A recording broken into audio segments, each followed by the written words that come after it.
Hello viewers, આપ સૌને મારા જય શ્રી કૃષ્ણ. અધિક માસની કથાની સત્સંગ યાત્રાનો આજે 14મો દિવસ. આજે આપણે 14મો અધ્યાય લઈશું અને 14મા અધ્યાયનું નામ છે શ્રી નારાયણ તથા નારદનો સંવાદ. શ્રી નારાયણ બોલ્યા, એ રાજા તેમ ચિંતાતુર હતો. એવામાં તેના ઘરે વાલ્મીકી ઋષિ પધાર્યા, જેમણે પરમ આશ્ચર્યકારક દિવ્ય રામચરિત્ર રચ્યું છે. તેમને દૂરથી જોઈ રાજા એકદમ ઉતાવળો ઊભો થયો અને ભક્તિયુક્ત થઈ તેમના ચરણોમાં દંડવત નમી પડ્યો. પછી તેણે સારી રીતે પૂજા કરી તે ઋષિને શ્રેષ્ઠ આસન પર બેસાડ્યા અને તેમના બંને પગ પોતાના ખોળામાં લઈ પોતાના બંને હાથે ચાંપવા માંડ્યા. પછી તેમના પગ ધોયાનું પવિત્ર જળ રાજાએ હર્ષથી મસ્તકે ચડાવ્યું અને પોપટનું પેલું વચન યાદ કરી સ્નેહાળ વાણીથી કહેવા માંડ્યું. દ્રઢધન્વા બોલ્યો, હે ભગવાન, આજે હું કૃતાર્થ થયો છું. હવે હું ભાગ્યશાળી થયો છું.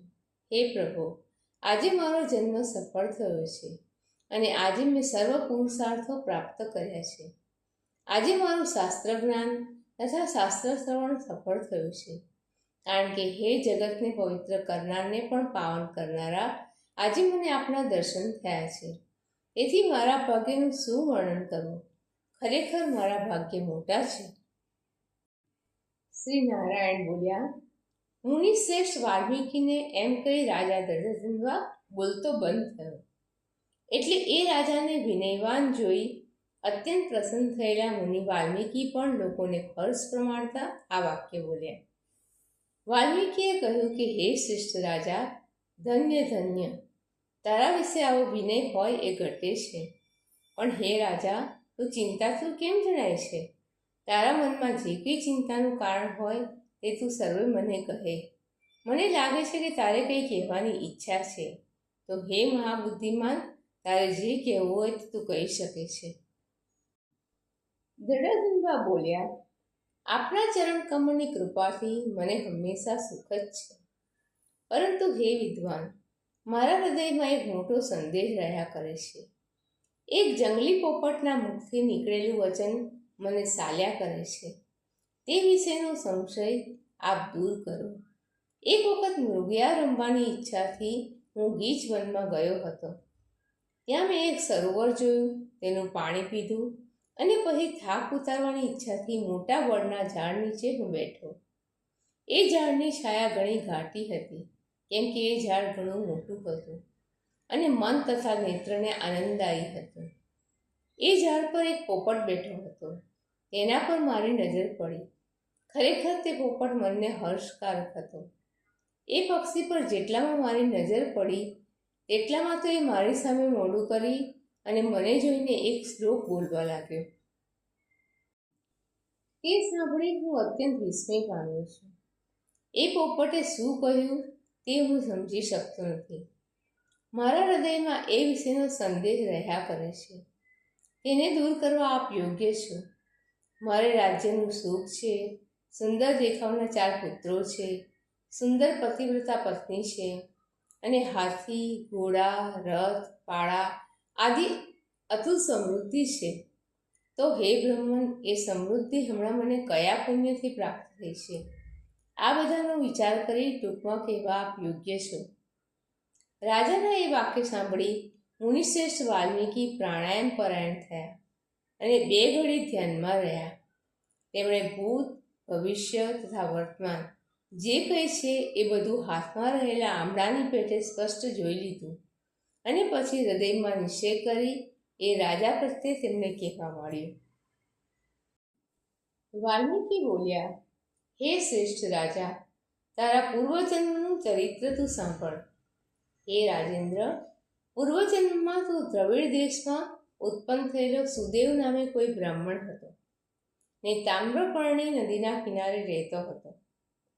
ધાર્મિક, સત્યવાદી અને જે કંઈ મળે ત્યાંથી સંતોષ રાખનારો, વેદાધ્યયન કરનારો તથા શ્રી વિષ્ણુ ભક્તિમાં પરાયણ રહેતો હતો. તેણે અગ્નિહોત્ર આદિ યજ્ઞોથી શ્રીહરિને સંતુષ્ટ કર્યા હતા. એમ તે સર્વકાળે વર્તતો હતો. તેની પત્ની પણ સુંદર હોય વર્ણન કરવા લાયક હતી. તે ગૌતમ બ્રાહ્મણની પવિત્ર પુત્રી હતી. તેથી ગૌતમી એવા નામથી તે સારી રીતે પ્રખ્યાત થઈ હતી. જેમ પાર્વતીજી પ્રભુ શંકરની સેવા કરે છે, તેમ એ ગૌતમી પણ પ્રેમથી પતિ સેવા કરતી હતી. ગૃહસ્થાશ્રમમાં વર્તવાની જે વિધિ છે તે જ પ્રમાણે ધર્મપૂર્વક એ બ્રાહ્મણ વર્તતો હતો, અને એ રીતે એને ઘણો લાંબો કાળ વીતી ગયો, છતાં એને કોઈ સંતાન થયું નહીં. એક વખત એ બ્રાહ્મણ આસન પર બેઠો હતો. પોતાની પત્ની સેવા કરી રહી હતી. તે વેળા ખેદ પામી ગળગળા અવાજથી તેણે પત્ની પ્રત્યે આ વચન કહ્યું: ઓ સુંદરી, સંસારમાં પુત્રથી અધિક બીજું કોઈ સુખ નથી. તપ તથા દાનથી થતું પુણ્ય પરલોકમાં સુખ આપનાર હોય છે, પરંતુ શુદ્ધ વંશમાં જન્મેલું સંતાન તો પરલોકમાં તથા આલોકમાં પણ સુખકારક થાય છે. એવો શ્રેષ્ઠ પુત્ર મને પ્રાપ્ત ન થયો, તેથી મારું જીવતર નિષ્ફળ છે. મેં પુત્રને લાડ નથી લડાવ્યા, વેદોનો અર્થ નથી સમજાવ્યો, અને તેનો વિવાહ પણ હું નથી કરી શક્યો. તેથી મારો જન્મ કેવળ વ્યર્થ ગયો છે. હવે તો મારું જલ્દી મરણ થાય એ જ મને ઠીક લાગે છે. મારું આયુષ્ય હવે મને ગમતું નથી. પતિના એ વચનો સાંભળી તેમની સુંદર પત્ની મનમાં ઉદાસ થઈ ગઈ. પતિ ઉપર ખૂબ પ્રેમવાળી એ બ્રાહ્મણની પત્ની ધીરજવાળી હતી અને પ્રિય વાક્ય બોલવામાં ચતુર હતી. તેથી પતિને આશ્વાસન આપવા માટે તે શાંતિજનક આવું બોલી. ગૌતમીએ કહ્યું: હે પ્રાણેશ્વર, આવા તુચ્છ વાક્ય હવે તમે ન બોલો, ન કહો. આપ જેવા ભગવત ભક્ત પંડિતો કદી મોહ પામતા જ નથી. હે પ્રભુ, તમે સત્ય ધર્મમાં તત્પર રહો છો. સ્વર્ગલોકને તો તમે જીતી જ લીધા છે, અને વળી તમે જ્ઞાની પણ છો. તો હે ઉત્તમ વ્રતવાળા, તમને પુત્રો વડે સુખની પ્રાપ્તિ કેમ થશે? હે બ્રાહ્મણ, શું તમે નથી જાણતા કે પૂર્વે ચિત્રકેતુ રાજા પુત્રના શોકથી તપી રહ્યો હતો, ત્યારે નારદ તથા અંગિરા ઋષિએ આવી તેને એ શોક સાગરમાંથી સારી રીતે તાર્યો હતો. તેમજ દુષ્ટપુત્ર વેનને લીધે અંગરાજાને રાત્રિના સમયે જંગલમાં જતા રહેવું પડ્યું હતું. તે જ પ્રમાણે હે સ્વામી, તમને પણ કોઈ એવું દુષ્ટ સંતાન દુઃખદાયી થઈ પડશે. છતાં પણ હે તપોધન, તમને સારા પુત્રની જો લાલસા જ હોય તો તમે પણ સર્વ પુરુષાર્થને આપનારા જગન્નાથ શ્રીહરિનું આનંદપૂર્વક આરાધન કરો. હે બ્રાહ્મણ, જે ભગવાનનું આરાધન કરી પૂર્વે કર્દમ ઋષિએ સાંખ્યશાસ્ત્રના આચાર્ય અને યોગીઓમાં શ્રેષ્ઠ તે પ્રખ્યાત કપિલદેવને પુત્ર તરીકે પ્રાપ્ત કર્યા હતા. ધર્મપત્નીનું એવું વચન સાંભળી બ્રાહ્મણોના શિરોમણી સુદેવે એ પ્રમાણે કરવા નિશ્ચય કર્યો, અને પછી પોતાની એ પત્ની સાથે તામ્રપર્ણી નદીના કિનારા પર તે ગયો. ત્યાં સ્નાન કર્યા પછી શુદ્ધ અને પવિત્ર તે પ્રદેશ પર તેણે શ્રેષ્ઠ તપ કરવા માંડ્યું. તેમાં દર પાંચમા દિવસે કેવળ સૂકા પાંદડા તથા જળનો જ આહાર તે કરતો. એમ તપ કરતા તેના 4000 વર્ષ વીતી ગયા.